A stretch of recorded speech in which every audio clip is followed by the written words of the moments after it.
आज वितरण થયું હતું 2,23,800 કિલોગ્રામનું। આ ઉપરાંત પશુઓ માટે 3,12,95,000 કિલો ઘાસ અને દુષ્કાળગ્રસ્ત લોકો માટે 18,000 કિલો સુખડીનું વિતરણ તો ખરું જ। આ આંકડાઓ માત્ર 1988ના વર્ષમાં मार्च થી મે મહિના સુધીના એટલે કે માત્ર 3 મહિનાના હતા।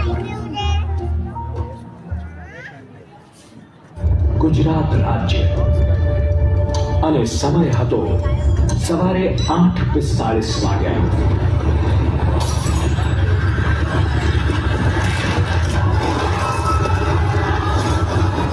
આ 7.7 રિક્ટર સ્કેલના ભૂકંપનું એપિસેન્ટર હતું ભુજ નજીકનું ભચાઉ નગર।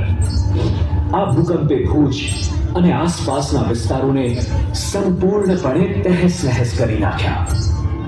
સતત 110 સેકન્ડ સુધી ચાલેલા આ કંપનથી ધરા ધ્રુજી, ઇમારતો હલી, વ્યવસ્થાઓ ખોરવાઈ, અફડાતફડી મચી ગઈ।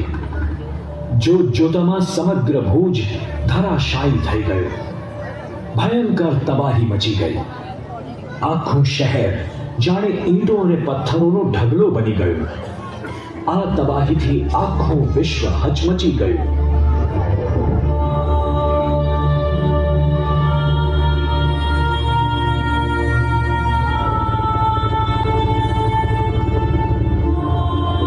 મકાનો, માનવો અને મિલકતોને ભરખી જનારા આ ભૂકંપે ભુજ સુધી લઈ જનારા રસ્તાઓ પણ તોડી નાખ્યા।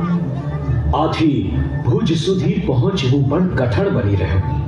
કુદરતના કારમા કહેરની સામે જ્યારે સૌ લાચાર હતા, ત્યારે આ પીડિતોની વહારે આવ્યા એક પરમ હિતકારી સંત।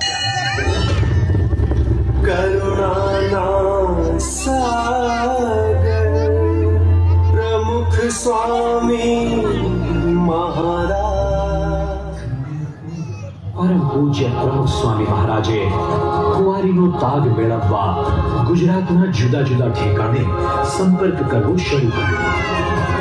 ભુજનો સંપર્ક કરવો કઠણ હતો। એટલું જ નહીં, રાહત સેવાના પ્રથમ તબક્કામાં જ તેઓએ રાહત રસોડા આરંભી કેટલાય લોકોની આતરણી ઠારી। 28 સાંજે કચ્છ પહોંચ્યો અને જ્યારે પહોંચ્યો તો સાંજનું ભોજન આ સંતો હતા એટલે મને મળી ગયું।